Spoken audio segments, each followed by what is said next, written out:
គ្រាន់តែចេញបាត់វីដេអូមកបងប្អូនហើយដូចព្យូសង្គ្រាអញ្ចឹងហើយប៉ុណ្ណឹងហើយបើមិនឆ្ងាញ់ទៀតមិនដឹងថាម៉េចទេឥ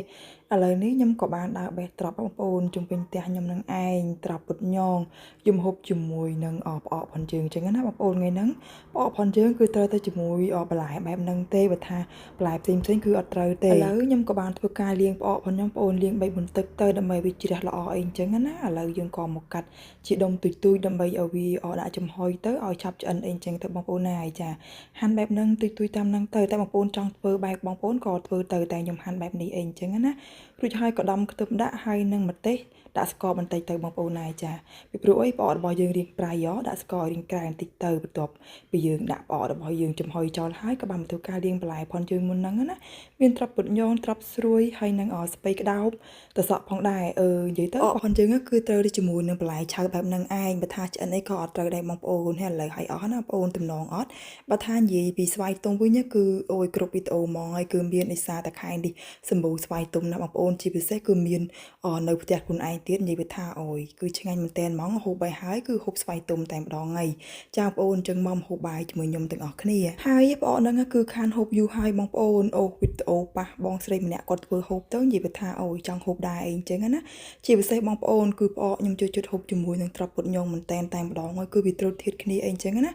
តែបងប្អូនខ្លះគាត់អត់ចេះហូបទេប៉ុន្តែចំណែកខ្ញុំវិញគឺជួយចិត្តតែម្ដងហើយឲ្យតែថាធ្វើផ្អកចំហុយផ្អកបែបនេះគឺជួយចិត្តហូបជាមួយនឹងត្រប់ណាគឺត្រប់វែងត្រប់ស្រួយត្រប់ពុតញងនឹងគឺត្រូវមែនតែហ្មងហើយបងប្អូនប៉ុន្តែត្រប់វែងអត់មានណាពពាយក៏ត្រូវដែរប៉ុន្តែពពាយហ្នឹងក៏អត់មានដែរបងប្អូនមានតែបន្លែប៉ុណ្ណឹងឯងចឹងទៅដាក់ប៉ុណ្ណឹងហ្មងទៅថ្ងៃនេះគឺបន្លែឆៅសុទ្ធតែម្ដងហើយបងប្អូនណាយបើថាឆ្អិនក៏អត់ត្រូវដែរមានតែបន្លែឆៅនឹងឯងអញ្ចឹងហើយបើយើងហូបឆៅយើងត្រូវទៅលាងបន្លែហ្នឹងឲ្យបានស្អាតត្រាំជាមួយនឹងទឹកអំបិលទឹកអីទៅបងប្អូនណាមានសាប៊ូសម្រាប់លាងបន្លែក៏ដាក់ត្រាំវាចោល10នាទី15នាទីអីទៅបងប្អូនបើខ្ញុំត្រាំជាមួយនឹងទឹកអំបិលផងយើង10នាទីអីដែរអញ្ចឹងបងប្អូននិសាយយើងហូបឆៅការពារដែរអីចឹងទៅយើងមើលមិនឃើញទេ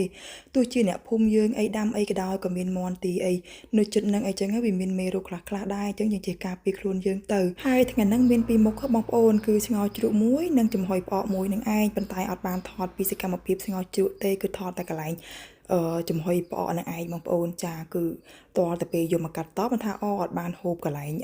ឆ្ងល់ជ្រក់ឲ្យបងប្អូនមើលទេហូបនៅចុងវីដេអូហើយតថតចប់ហើយបានហូបអីអញ្ចឹងណាដោយសារតែឆ្ងាញ់ជាមួយនឹងចំហុយផនយើងពេកចឹងទៅក៏ភ្លេចហូបជាមួយនឹងស្ងោរជ្រក់ត្រីផនយើងហើយចាវីដេអូខ្ញុំក៏មានតែប៉ុណ្្នឹងឯងបើមានកន្លែងណាឆ្ខុសឆ្គងអីសូមអធិស្ឋានផងដែរហើយបើបងប្អូនពេញចិត្តសូមកុំភ្លេចជួយ follow page like comment share ម្នាក់មួយផងដែរបងប្អូនអរគុណបងប្អូនទាំងអស់គ្នាជួបគ្នាទៅក្រោយទៀតណាបាយបាយ